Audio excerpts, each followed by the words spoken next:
I'm Joacim, Halén, working at Ericsson Research. Last year, Jo Armstrong came to me and asked me and said, you have been working with Erlang so much and done so many prototypes in Erlang. Why don't you sort of tell the rest what you have been doing? Don't you have something that you are allowed to talk about?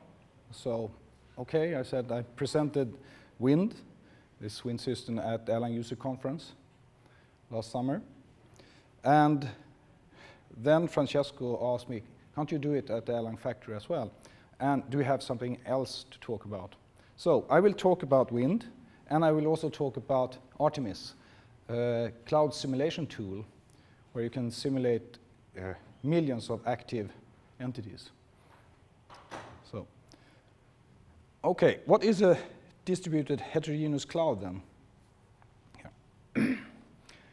Yeah, you have a cloud with a lot of different data centers connected to each other. So you can have big data centers, really big data centers. You can have small data centers. Or you can have really tiny data sets, maybe with 1 or 10, up to 10 machines sitting there. And all of these could use different cloud operating systems or cloud stacks, like OpenStack, CloudStack, OpenNebula, not that used any longer, or it could be just an hypervisor there, sitting there.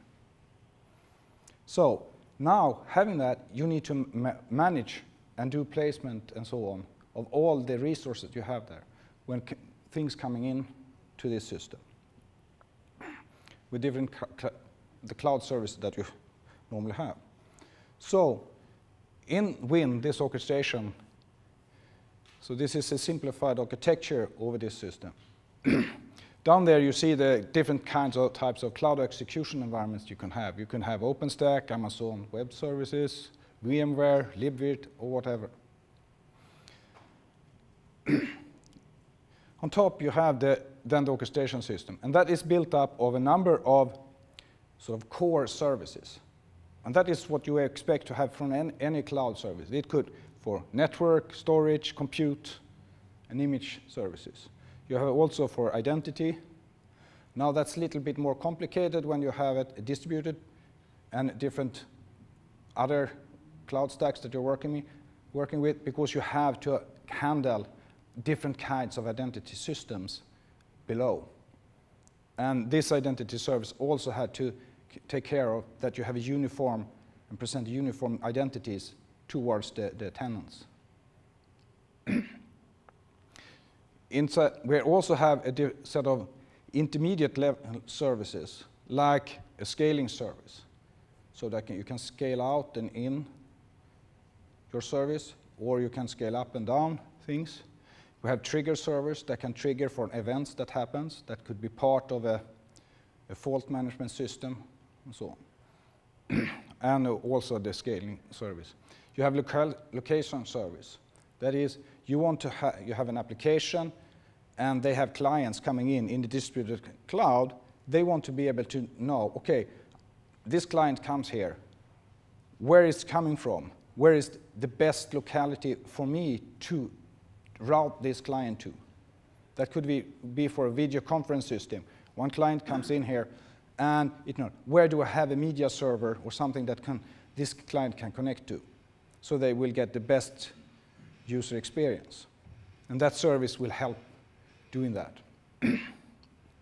On top of that, we can also have higher order things like an orchestration service, where you can take combined things of entire descriptions of an application with all the compute, networking, and storage and scaling descriptions, and feed that into this. We have also other services like SLA service, where you can see, do you fulfill certain contract? It will create the format for the application based on SLA parameters. That could, instead of saying that I need to have 5 VMs for this, you can describe things like, oh, I need to be able to process this amount of requests per second. Using these software components, having blueprints of certain applications, it can configure out and configure, oh, you need to have 5 VMs and so on. Now, I said this is a heterogeneous cloud. that means that we need to be able to use different other platforms below and above. And that is that it's fully plug-in here. So we have plug-in technology that we can adapt the interfaces, both southbound and northbound, to this. So we can present this system. Wind can present itself with its own APIs. We can present ourselves as an OpenStack system or Amazon system, also, and so on. Just adding plugins. Everything is built on RESTful APIs, so that you can devise these services. They are built separate, and you can then use each other easily. They can be implemented in different language, if you like. We have full multi-tenant support. And also important here, all applications can use all the APIs that we have. And that gives you powerful ways to develop your own applications. If we have an API internally that is useful for us, that might be useful for the application as well. So we put them in there. Okay, now if you look at this picture, it looks like the adaptive northbound interface and southbound interface are separate components. Yes and no. What it's actually having is that they are existing on each service. We have this adaptable thing.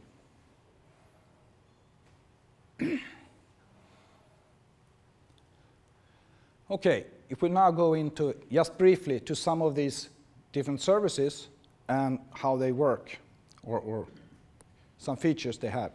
Now, these are work that I had started like 6 years ago. So some of these things that you will see now, oh, you will ask why haven't you used heat, like in OpenStack and so on? They didn't exist when we did this. So, of course, a compute service. In a distributed cloud, suddenly location becomes very important. Where do you place a certain resource that you want to have? But it's not only geographical location that you can specify here. It's also other things like, give me a place within this certain latency from this client, and so on. So different kinds. Location is way more than just the geographical location.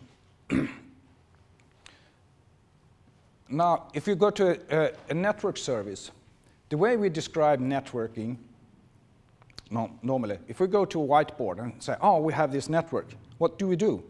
Yeah, we draw a line. And then we add things to that. Say, oh, this is what we have. This is how the world looks like. Yes. And this is the simplicity we like to have in this kind of system. You should only need to specify this. This is the network you would like to have. Okay, yeah, but if we add context to this, suddenly it became much more complicated. Now we can see that we possibly could realize this by adding some tunnels and do sort of layer 2 over layer 3 using gateways and so on. But this process should be totally transparent from the tenant. They should only see the network like they would like to see it. And if we have a different context, like, this is just a layer 3 network, yeah, then you can envision that we have to configure some routers, maybe add some firewalls, and so on. So, orchestration service, yeah. They exist now. You can find different ones. Also, they didn't exist when we defined this. What we call them are service containers. It's a description of an entire service. You have it's fully parameterized. You can define different objects that you need to have. These objects could be servers, ports, networks, and so on. You can define temporals, order between objects, when they need to be created and so on, what they depend on. Networking, I said, but we can also describe scaling rules, how these should scale over time, depending on load and so on. And it could look like this in a JSON, simple JSON description. where you can specify different kinds of, okay, we have some server, it should be placed in Montreal, some other in San Jose or in Stockholm, and so on. And then we see that, okay, just create 3 ports. Okay, connect this server 1 and server 2, server 3 to these ports and create that network. Now it happens to be a layer 2 network. Oh, it has to create the infrastructure with these tunnels and so on, or whatever technology we have to be able to deploy a layer 2 network over the globe. The scaling service is based on rules that you define, set of rules that are templates for how you should scale a certain application and how to add or remove infrastructure resources, or add like more memory and so on, or add more VMs or containers, whatever. They will define the limits for this application, if you can have a minimum number or a maximum number and so on. The application will have full control over, through the APIs, over this scaling. So you can either have add the template, how scaling should be done, and then the application can itself say, initiate, okay, scale out or scale in, because it will have the knowledge. Or you can add, also specify different metrics, having the platform itself do this for you. But there's not all applications that you can do this automatically, especially not for scaling in. That might be very hard. We had an example with that. We built a video conferencing system. It's very easy to see when a media server, something is overloaded, so that you need to create more of them, so that we can do automatically. But it's very hard to know when can you remove, for instance, a media server. Because with today's protocols, they're so efficient with sending over video and audio, so when one of the clients doesn't speak, nothing is sent. That means that we have no network traffic. So, oh, we have no network traffic. We can remove this. No, we cannot. There's still a session going on there. The application knows that. And that is easier for the application to initiate, oh, I know, no sessions going on this media server, and we can remove it. Okay, so here's scaling rules are fully parameterized. You see we can specify things like scale out, scale in, and so on. Triggers, different kind of triggers depending on what kind of metrics we will use. We have a template there, I will come back to that. We have notify, we can tell who to notify when we have done a change, when this rule has been triggered.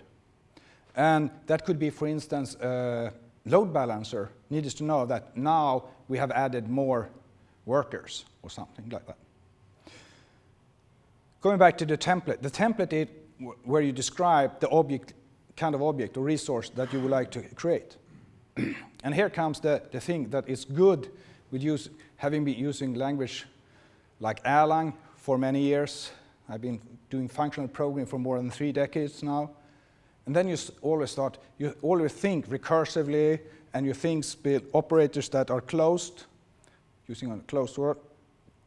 And so, what if you have this template, it's not just a VM here, or a network? What if it's a scaling rule? That will open up a lot of power in this scaling system. Suddenly, you can have a scaling rule that is parameterized that can create scaling rules that will scale other things. And we use this in this example of a video conference system. Now we could have a scaling rule that could create entire clusters with different machines, VMs there. Some could be media servers, and that scaling rule had metrics to automatically monitor this cluster. And each cluster could be specialized through the parameter set to which location it should be at, how many initial instances it should have, and so on. Now you just instantiate such a cluster when needed, And that the application did know that. And now we could automatically do this scaling on that certain cluster for them.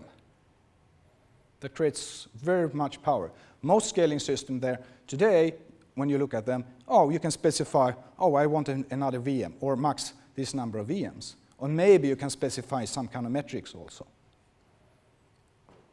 So here comes in, when you have this always thinking of recursion and so on, that adds a tremendous power.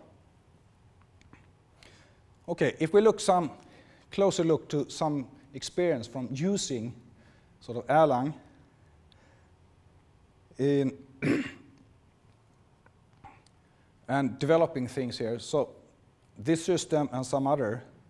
Here, when you design things like here, the plugin, when I designed the plugin system here, it's good to see how do you do it normally in Erlang.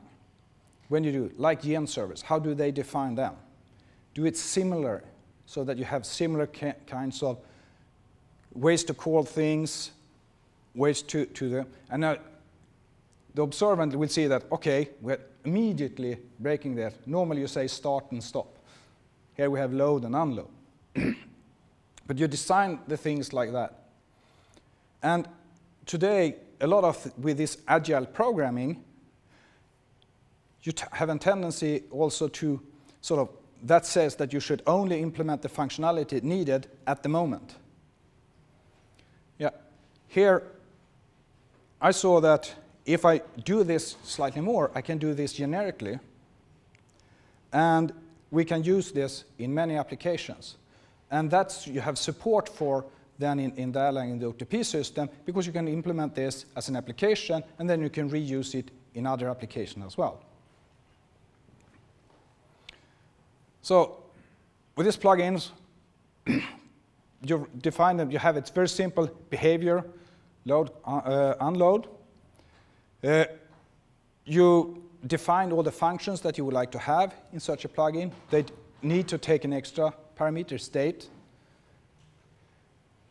They can be defined sort of preload when you're starting or when they are first used and so on. And each will have a type. I will come back to that, why that's important. Because like it, as it looks now, it's sort of, oh, but why don't you just use a model, a module and a function parameter and use that instead?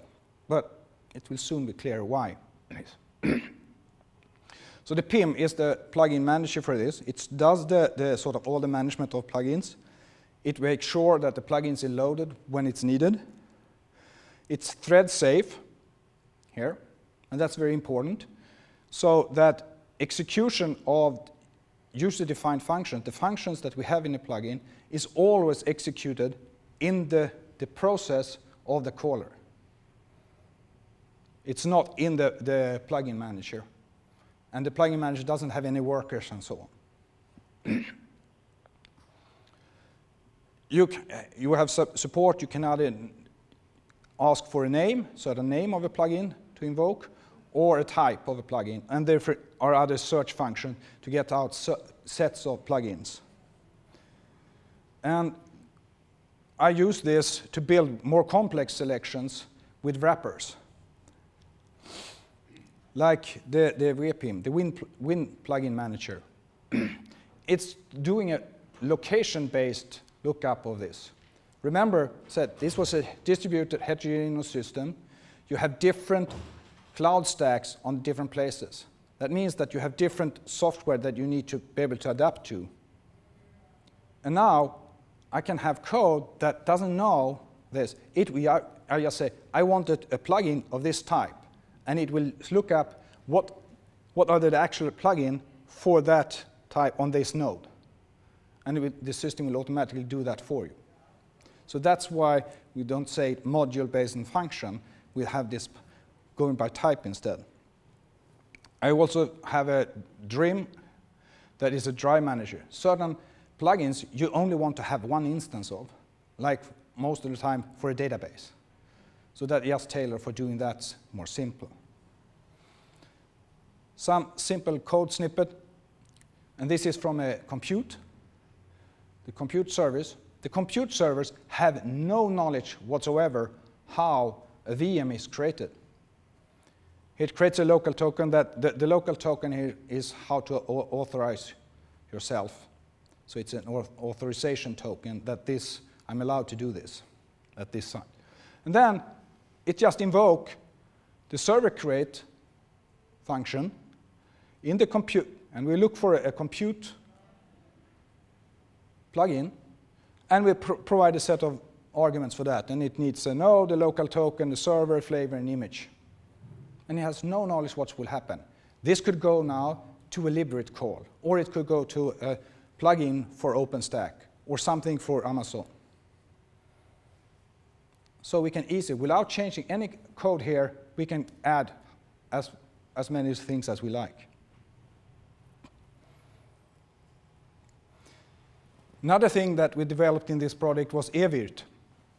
It's a Erlang API to libvirt. So it's a one-to-one mapping between all the functions in libvirt. Libvirt is a hypervisor adapter for different types of hypervisors. It's written in C. It has a lot of functions. And it's depending a lot of callbacks.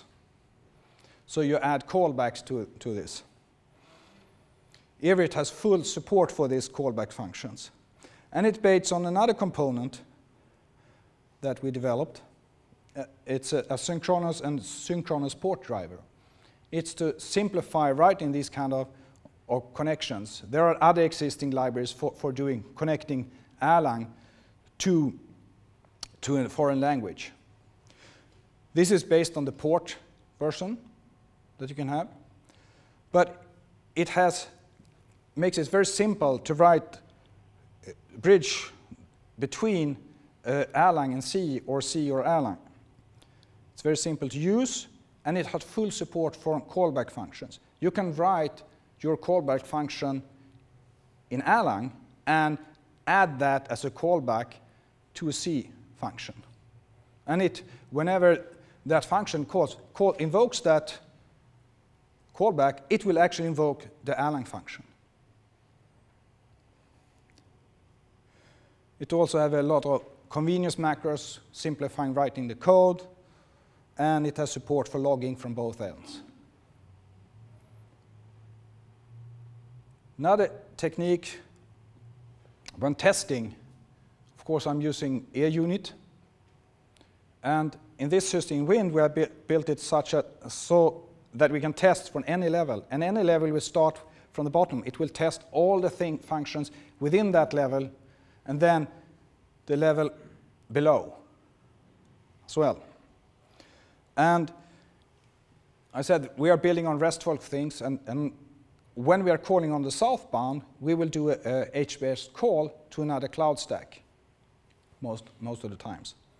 Okay, that means that we will do some kind of call to a HTTP client, and that will normally call iBrowse, an iBrowse plugin that will make the actual request. Now, if we just add and change to use plug in an emulator there, I can have an emulated that emulates an entire cloud, fully distributed and everything, but it's just emulated here. This means that I can write tests that test all functionality here within Wind without actually having a cloud. So they can be part of the basic unit tests here.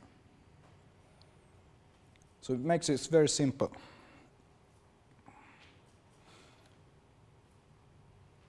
Another reflection, when you're writing things with Erlang, you use a lot of processes. That's it's so cheap to use processes in Erlang. But sometimes it really pays to think about what processes do you have and what are you using. So in this, we are using yours as a web server. And yours spawns off worker process. Now, it's designed now so everything, as much as possible, is done in this worker process. to handle a certain request. And all the requests to the other process that we have is made so they should be so very short and simple as possible.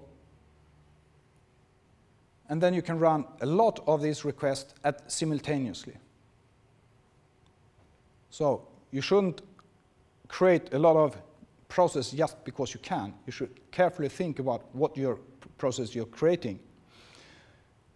Doing that, you risk less deadlocks.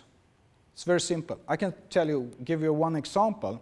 When I designed this plugin manager, from the beginning, I had the restriction that no plugins could do calls to anything else except sort of to whatever system it needed downward, to go to external things. Then I relaxed that. And immediately, I got a deadlock. Bang, the system didn't work. That was one path between all the things was actually calling then back to the plugin manager. So that's when I made it thread safe, removed everything, because I had worker processes in the plugin manager. And suddenly, yeah, it was waiting for an answer. It was serving one of the messages it had received, and it was trying to serve that when it got another message to the same thing. So you have a deadlock. You cannot do anything. So you have to carefully think about that. Okay. I said that I'm going to present something new as well. And this is the ARTEMIS, the simulation tool that we have done for cloud simulations.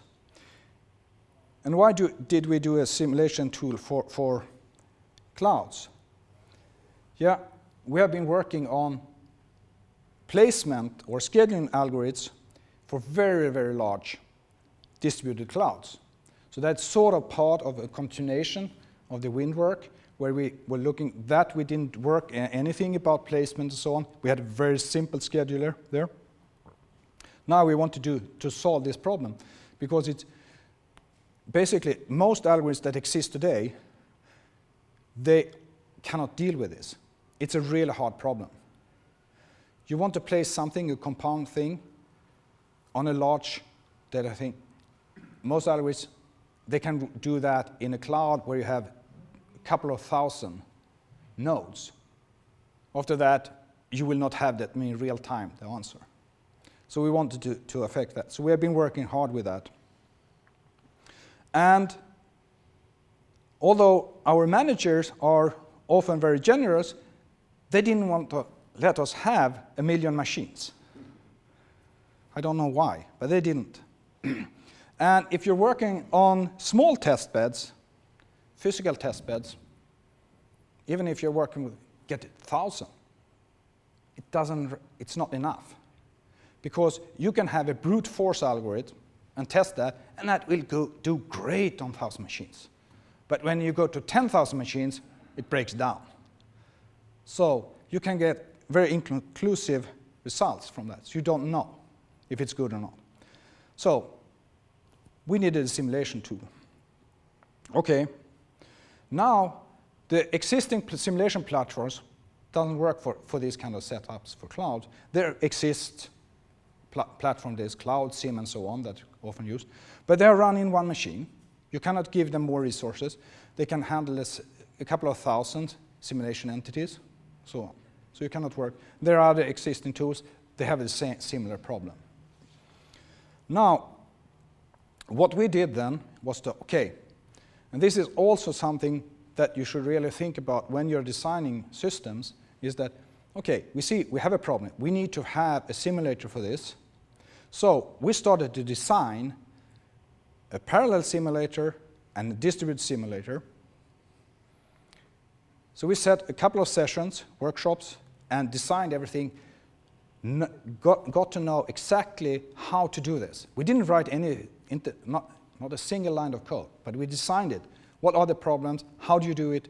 What do we need to work on? After that, then we start looking at, have anyone else solved this problem? Oh, and yes, we found one. We found SimDiaska. They have done this in Erlang. Good. But why did I say it's so important that you try to design this first? Because now we understood the problem. Now we could see what were the pros with SIMDIASCA, but we also could see immediately what was the cons. What did we need to fix that it couldn't handle in the right way? So, and that goes for anything else that you're using. If you don't sort of have expert knowledge already, so you know exactly, try to design it yourself first on paper. Not fully, but so you really understand the problem. Then you can go out, look what have others done. Because then you know what you want to buy. Okay, so this suite, as I said, is built on top of SIMDIASCA. It inherits all the scalability then from Erlang and SIMDIASCA. You can add more, if you add more resources, you can do bigger problems. We can handle millions of simulation entities, and these are active simulation entities running code. And we can handle hundreds of thousands of events per second.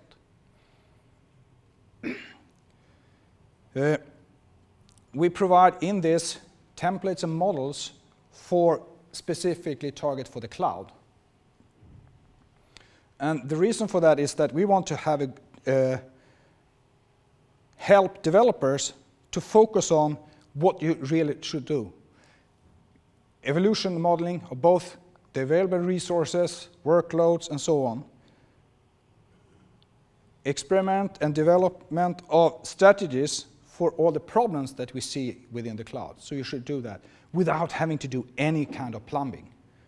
There's a lot of things. If you want to have a data center or a distributed cloud with millions of entities, that's a lot to connect and figure out. This system should do it for you, and you should be really simple to describe this. So, quick overview of what we have. We have a SIMDIASCA in the bottom. We have a common layer that fixes some of the issues we have with SIMDIASCA, what it doesn't provide. It also provides some other of the necessary functionality. On top of that, we have sort of the resource plane, where you have models for the different kinds of resources you have. CPU, storage, memory, whatever resource you can do. How you make connections between different nodes, models of fault. We can say that, okay, this CPU will crash in this, with this periodicity or this likelihood, and so on. Or you update this machine with more memory at this period, and so on and so forth. Different kinds of model for these things. How you can assemble things into different groups, like racks, pods, and so on. We have another thing is the consumption plane that describes how the applications that we are simulating, how they should evolve during their life cycle. When do they start, when do they stop, how much load do they have during certain time periods, and so on. That. On top of this is the control plane. That's where you do the most work yourself, where you have to add your algorithms. For instance, when we try our placement algorithms, there is where we place that kind of code. Now, so that's what we are feeding into this, and then we get out sort of description of usage statistics and so on. Now, one example here. This is the amount of code you need to write for doing it. This is describing setting up a distributed cloud with 500,000 machines and so on with certain models of it's more or less say, use this model, and so on, and this number. We run this on 5 machines in our own lab, and this simulated 24 hours of traffic and everything in the data center, and it took less than 42 minutes. And in that time, we had between 10 and 50,000 events generated every second during these 42 minutes. So it's pretty good, you think? So did you change the times software as files. Yes, but that is always in a discrete event simulator. You have a different clock time. Yeah, you have a yeah. yeah. So that's you have support for. So from the application's point of view and everything, it took 24 hours.